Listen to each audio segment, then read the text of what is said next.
So I guess ladies first, Nicole. We should follow suit with every other week. So what happened this week, bud? What's going on? Tell us Well, how that London game went. just touched down in London town. Oh, London. Yeah, we got 2 touchdowns in London town. London. But Town. yeah, we ended up going against Minnesota Vikings, and I predicted a win, and we lost 28-25 with a field goal with 24 seconds to go. Yeah, there was lots of highs and lows in the game. Dalton, we started Dalton instead of Winston, and getting some fresh air on the field. And he did, Ninja. yeah, he did pretty good. 20 of 28 passes for 236 yards. The one thing, there's so many good moments, but the one thing that I did notice is penalties. We had 10 penalties that costed us 102 yards. So that, I think, really, really, I don't know what to say, is it really hurt us in the end compared to the Vikings. They only had 5 penalties with only 35 yards costed. We had 2 touchdowns, one from Olave in the second quarter and Taysom Hill in the fourth quarter. Will Lutz, I do have to say, he got his career high field goal with 60 yards. And then we tried to attempt a 61-year Now, let's talk about that. Let's go one more. Yeah, can you tell me how that field goal went? I want you to explain, reenact it for us. Can you draw us a picture? Okay, if this is this, okay, and this is that, it was thunk, thunk. Literally quantum physics. Quantum physics doesn't have this guy.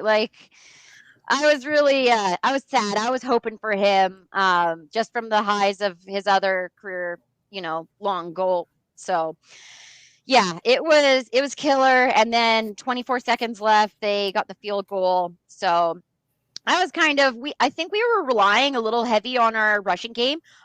Murray was killing it. It was pretty good for a rushing player. And considering he's, relieving Kamara. Yeah. So, and then also too, I'd like to touch down on the Vikings. They had 5 field goals, which added up to 15 points for their score. So, good job to their kicker. I do not like him.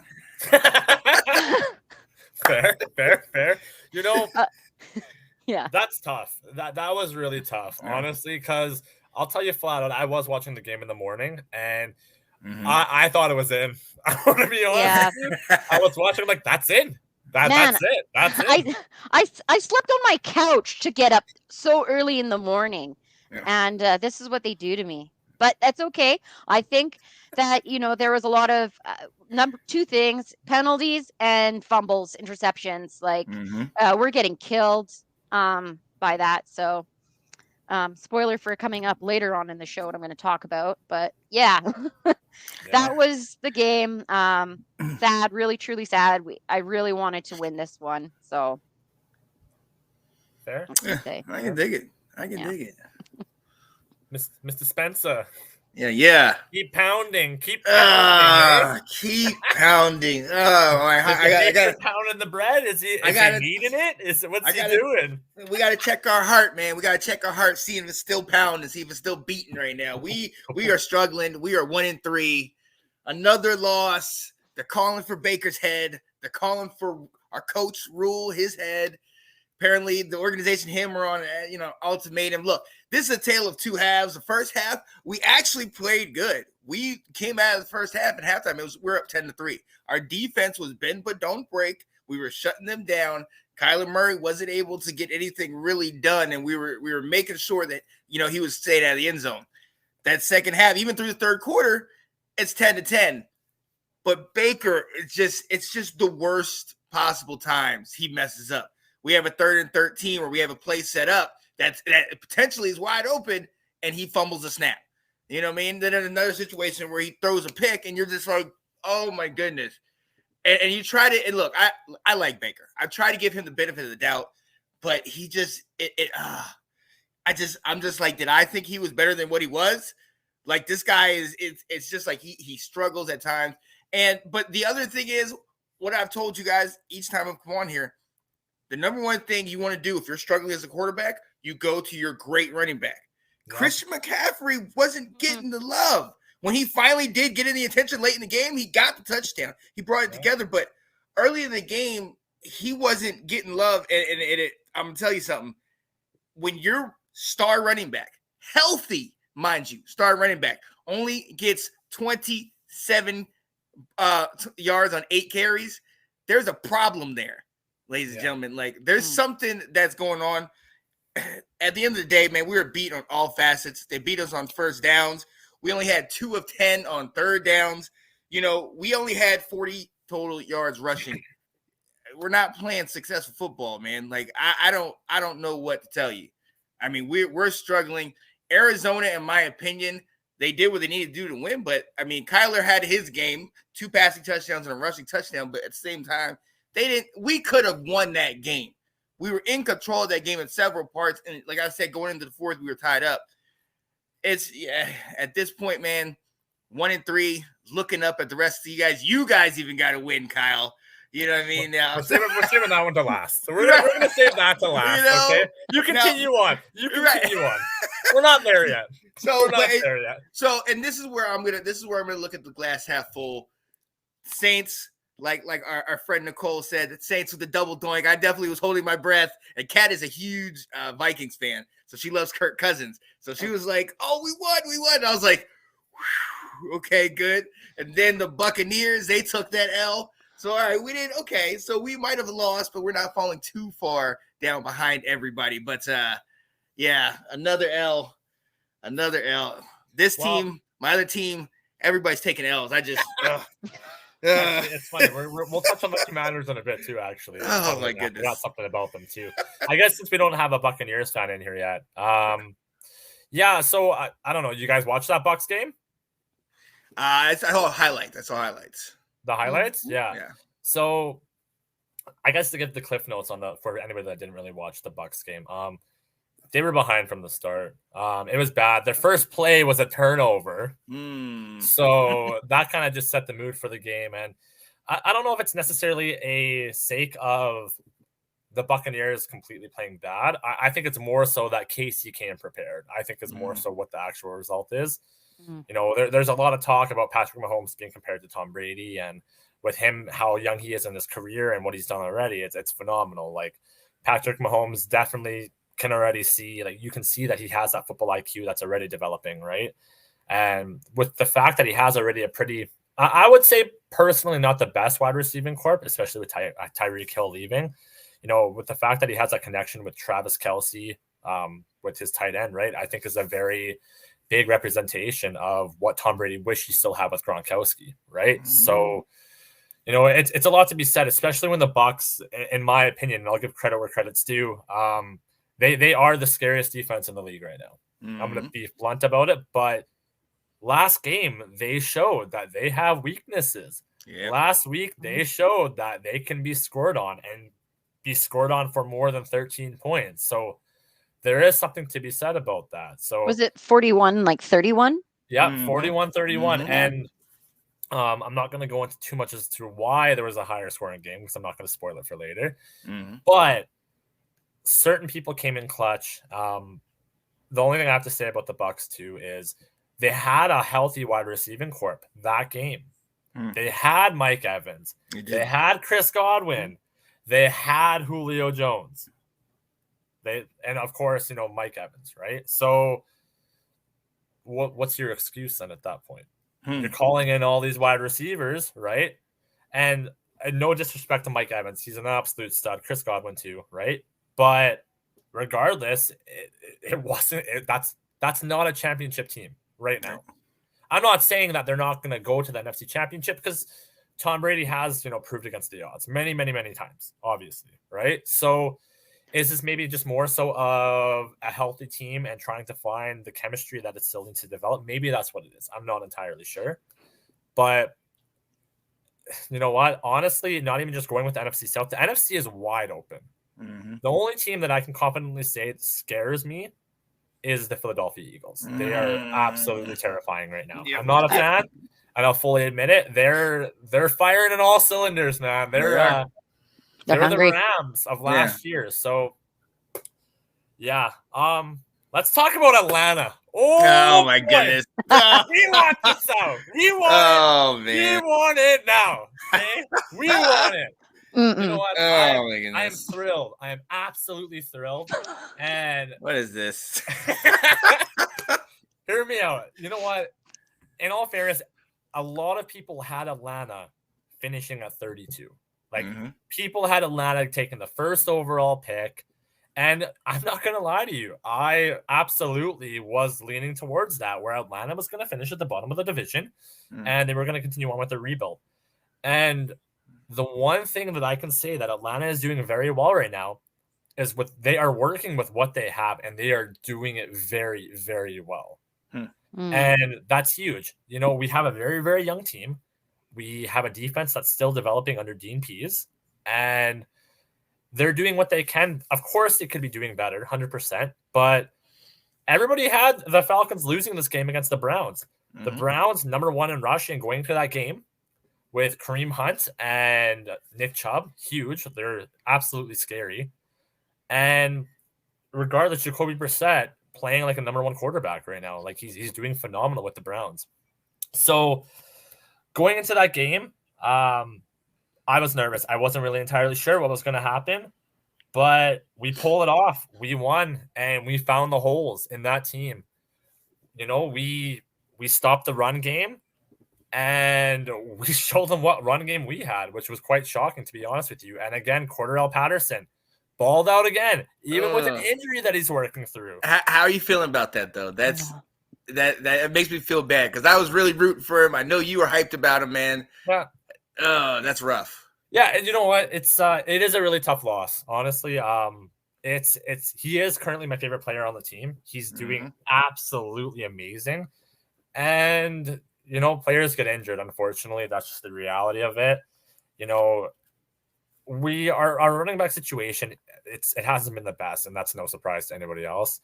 Cordarrelle Patterson was that gap, and he was, you know, competing at an elite level. You know, he's a top 5 running back right now in the league, and that's phenomenal to say, like in terms of rushing yards. So yeah, it's gonna hurt. It's definitely gonna hurt. Another thing that I noticed in the game is just the fact that we did run the ball a lot, which was very odd. So I think that in order for us to move forward and get more W's and hopefully continue on with this win streak and maybe potentially get first place in the division next week, the passing game has started to get a lot better. So no, it was great. It was awesome. And I'm loving life. The fact Don't that get too comfortable up there. No. Exactly. You know what? I'll be humble. You know what I mean? If we get more than 4 wins this season, which we were projected to get, I'm all for it. You know what I mean? If we're going against what the book that was written for us for the season to go, I'm all for it. And I know we're still part of a rebuild, but I'm still liking with what I'm seeing, right? They're moving in the right direction, and that's all you can really ask for any team you support, right? So yeah, I guess with that being said, I'm just going to transition. Like, you know, the week 4, you know, we've had all these, you know, we've had 4 weeks now. Our division is wide open. Absolutely wide open. Is it? I think so. I'm not used to this position of the 1 and 3. I don't think. I was looking at the last what was it? 1, 2, 3, 4, 5 years of last division champs, and out of those 5, 4 times we were. I don't even see Falcons in here in the last 5 years, so good for you. That's why I see you riding high. But for me, I'm just uncomfortable in this situation. I'm not used to it. It feels weird. But I mean, I'm liking the competition in our division now, with you guys and the Panthers and the Bucks. So I think our division is getting a little bit more competitive, I think. and it's really coming down to those divisional games against each other. I feel like the rivalry is going to build for sure.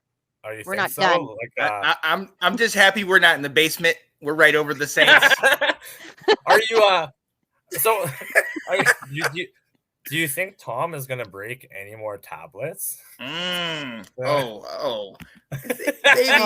Maybe he might. He is frustrated. Saints 3-0. He is frustrated. Saints 3-0. And Brady. Yeah, you get the idea. He is. We're saying. Well, will he break any more tablets? That's the real question. That is the real question. I think at least 2 more. At least 2 more? Yes, they need to. Yeah. Well, he plays the Saints twice, right? I'm about to say, what's the over under? Like, is it maybe a little over that? I'm gonna go over. You know, the Saints just get to him. Just be, him and Drew. They're bros. Yeah. Yeah, that's fair. No, that's fair. I agree with you, Nicole. Honestly, like, I love the competition.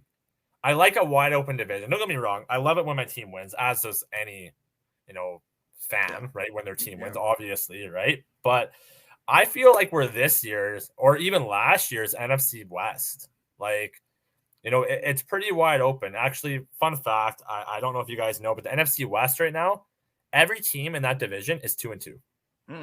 Yeah. Every team.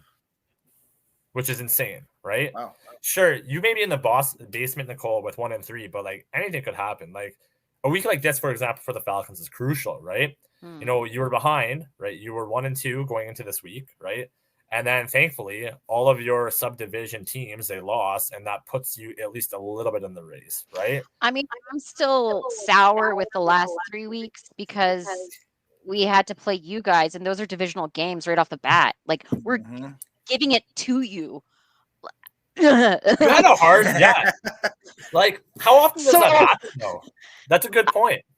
You know what? I should look it up because I'm just like, man, who else in this division is going through this with all of their, like, one after the next? And so that's what I mean is Washington. I'm a little bit sour just because we're giving it to you instead of at least someone else like Green Bay. Sure. Yeah. Very true. Well, listen. You at least you don't have the murderer's row that we have. We get to next go to play San Francisco. We've seen that defense and what that team is. Then the defending Super Bowl champions who have been struggling in the Rams. They have been struggling. So maybe we can do it. But the way we're playing, I'm not sure. And then we come back and talk about the 2 divisional games. We got to come back, play Tampa, play this guy over here, Atlanta. You know what I mean? So I'm not looking to, I'm not too excited about those next 4 games. You know what I mean? So I'm just sitting down here like, all right. You know what, though? Weather the storm. So what Johnny Dean said, though, too, like actually a couple of his comments, all 3 of his comments, Panthers really do just need a quarterback, in all fairness, right? I think that's where they're going to go, but too. I'm gonna add on to that, though, because I don't think they just need a quarterback. I think they also need a new head coach. I think those have to pair together. Oh, yeah. Yep. Like, because the thing is in all reality, like, for the most part, when a head coach comes in, they kind of do want their own quarterback for the most part. And the Panthers are very much in that situation where if, especially with the next draft being a very quarterback heavy and like a quality quarterback heavy draft, you tie in a new head coach with a brand new QB. Sure, maybe let him sit under Baker Mayfield for a year, maybe potentially. Look what's going to happen. That'll be even scarier. And you know what, Nicole, the same thing minus the coach is probably going to happen for the Saints too, reality. So I think in our division especially, don't be surprised if it's a quarterback frenzy going into the next draft. I wouldn't actually be shocked if every team goes and drafts a new quarterback in the next draft in the NFC South. Would not be even the slightest bit shocked. Especially with Tom Brady's last year, Jameis Winston uncertainty, Marcus Mariota's decline, but I'm not going to spoil that. And then also Baker Mayfield. You cannot tell me right now, maybe minus Desmond Ridder, who could ball out, which is going to happen soon. That what division is wide open for quarterbacks. So, it's something to be said. So, for sure. Yeah, my Drew Brees. I felt so spoiled. Well, look at Sean. You guys have one good quarterback, right? Well, what's a good quarterback? Like, I don't know what a good quarterback is. It's been a while. All right. Listen, Commander Carson. Okay, he's still working out the Kings. Okay? Oh my goodness! Don't do this, Kyle. Don't do this. You got your win. Don't do this to me right now. All right. It's already gonna be a long week. All right. Oh God. Thanks for watching. If you like that clip, be sure to check out the other great content from the Let's Talk Football community. And as always, please like, subscribe, and hit that notification bell so you'll be notified when more great content like this becomes available.